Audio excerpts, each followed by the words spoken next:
In today's news, Ripple's future, XRP's price, all of it was pre-planned, and we have confirmation here that Ripple will become the future World Bank, which is massive news. That Ripple is already one of the most powerful institutions in the whole world, and dare I say it, more powerful now than the governments and central banks themselves. A few months back now, Ripple's Vice President James Wallace spoke in an interview about how over 10 countries around the world that have been using Ripple's technology right now in CBDC pilot programs. Take a quick listen.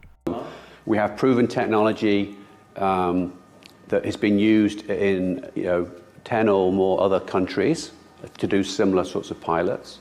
Now, as it stands, we, the public, are only aware of 6 of them, being Bhutan, Palau, Montenegro, Colombia, Hong Kong and Georgia. But officially, in this post here from Anthony's Welfare from Ripple, he confirms that Ripple is in talks with over 20 countries around the world regarding CBDC pilot programs, which is huge news. So Ripple definitely has the greatest success of any private CBDC's vendor by them announcing multiple profile trials of CBDC systems, and it is because of these developments and deep ties to the governments and central banks developing CBDCs and using Ripple's technology to do that, that Ripple will become the future World Bank, holding the XRP in reserves. This is the inevitable future that will cause XRP to soar in value to be worth thousands and thousands of dollars. Here, inevitable.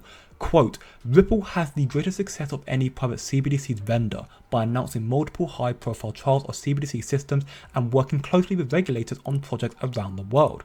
As such, Ripple has positioned itself as a leading vendor that can commercialize CBDCs in practice and can be leveraged to support system design. This is huge news, not something to gloss over. This is very big news, and actually it is bigger than you could possibly imagine. The reason I say that is highlighted in this video here with Greg Marino. Listen closely and pay attention, because very few people understand the significance of this. Kind of where we stand, people. If you think for a second that the issues with regard to inflationary pressures are going to change anytime soon, interest on the debt ballooning, prices continuing to rise across the board, this neo-feudal system which is in full swing, you think that's going to change anytime soon, no matter who they stick behind the Resolute desk, then you got another thing coming, because you have no clue as to what's going on. It's unfortunate. I guess I always tell you, it is not presidents, kings, queens, monarchs, dictators who run the system. It's the central banks who are the government. And henceforth, why they were protected last night. Both Trump and Biden did whatever they could to protect the Federal Reserve. And that equalizes them. That equalizes the playing field here. They don't work for you. They work for them. And that should tell you something.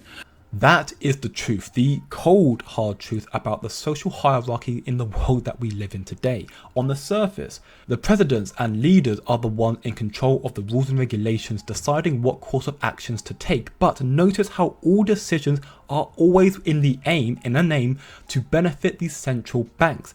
That is because they are the ones, the true leaders of the world, the ones doing it just from the shadows. But this is where I say Ripple and XRP are actually much more powerful than the governments and central banks themselves right now, because Ripple has been building from the shadows also and partnering with major central banks and governments all around the world. And they have been using Ripple's technology, so Ripple already has the global leaders and the ones leading them from the shadows around their own finger. Take this clip for example. 5 central banks have interconnected their instant payment systems, creating a framework for faster and more affordable cross-border payments globally. The Central Bank of India, Malaysia, the Philippines, Singapore and Thailand. Also kind of coincidental that all these nations have connections to the growing BRICS alliance, already a part of or soon will be a part of the BRICS nations, which is huge news and something to keep in mind. But anyways, as you watch this clip, pay attention and keep in mind that Ripple is a member of the BIS Cross-Border Payments Interoperability and Extension Task Force, exactly what this whole project is about.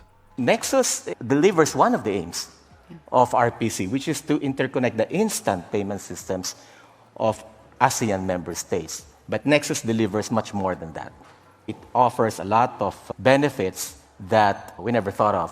First is the multilateral arrangement. It is among the most efficient ways of delivering connectivity of cross-border payments, as each country just needs to connect once, and that country is already connected with the other countries in that net. Second, being global in scope, a transaction happening in corridors outside the ASEAN can reduce the transaction unit cost of all participants in the network. Third is ASEAN has a growing tourism sector. Over 100 million tourists having visited ASEAN in 2023. And with Nexus, visitors from other countries can conveniently purchase goods and services if they come from countries that are connected to Nexus. So, therefore, in my view, Nexus delivers on one of the aims of RPC and much more. And finally, to get there, we need to continue and strengthen the public-private collaboration and cross-country cooperation that has been the hallmark of the work that has begun among the countries that you see here on stage. But wait, because there's more. As recently, a secret crypto roundtable was held in Washington, D.C., which, unsurprisingly, Ripple CEO Brad Garlinghouse was in attendance. Now, why would why would Ripple be at such an important event? And furthermore, why would he be there to educate the US government if Ripple and XRP was to be irrelevant or destined to fail? He wouldn't, plain and simple. But as we can hear in this clip with Paul Barron, Brad Garlinghouse's role at the roundtable was to educate the White House staff regarding the likeness of crypto, what's going to happen with it, and what SAB121 actually is, not what the SEC claiming it to be. That's an interesting stance. And one thing that most people don't know is that the GAO has already ruled that SAB121 is major rulemaking, which is subject to this rule called the CRA, the Congressional Review Act. And Gary Gensler and the SEC did not follow the process and procedure. They did not go to Congress and give them an opportunity to approve it. So it's illegal by definition. And yet somehow the current administration has kind of just said, yeah, okay, so the GAO rejected it. We're still going to let the SEC do it. It's regulators run amok. And there's no other way to describe it. Anyway, that's kind of what's led to all of this. And then Roe led a roundtable just this week going to DC to try to educate some of the folks on the White House staff about what is crypto about, what does this SAB 121 do, and what we should about. By the way, interesting, Roe initially voted no on the SAB 121 repeal, which was generally reviewed negatively by crypto aficionados like myself, but he just, on the revote that they just had, which was this morning, he voted yes, so he changed his mind. So that is just two more examples proving now how all the developments taking place already puts Ripple at the center of it all, guiding the leaders and leading their own way to becoming the new future world bank. And it will only continue to get better from here as XRP's true value eventually reveals itself to be worth thousands of dollars, because there's a finite supply of XRP. Yet Ripple's technology, their protocols, the XRP ledger will be at the center of the new financial system, utilizing XRP and the new RLUSD as a bridging asset. XRP can't do that at 50 cents, let alone $100. It has to be worth so much more. And that's why we are starting to see major announcements and developments happening all over the place right now, with crypto on the verge of exploding, XRP on the verge of being the only crypto asset ever to have legal regulatory clarity. Firstly, we can see here from Mr. Man XRP, here are the currency pairs for XRP with CME Group, which is massive news. Furthermore, a digital drive to reform the $11 trillion global gold market is taking place, with the World Gold Council planning to make trading more liquid, starting with the $500 billion in gold bars beneath London. Everything is falling into place. Interestingly, and again coincidentally, Ripple has already been recognized by the World Gold Council to launch a stablecoin on the XRP ledger this quarter, mere months away now, Q3 2024. This is a major step to integrating physical gold and other commodities into the digital economy utilizing XRP.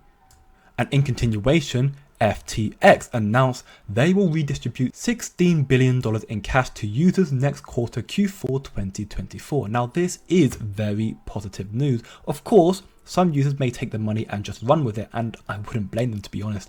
But at the same time, there is an increasing likelihood that these users have done their own research and realized how big crypto is about to become, how big it already is, realizing that fintechs are leaving banks with only one choice: adopt and adapt crypto and the technology, or fall behind ceasing to exist. Open finance, DeFi, digital assets, and ESG consideration will be the next wave of innovation, particularly changing corporate banking and financial management. Cash will be no more.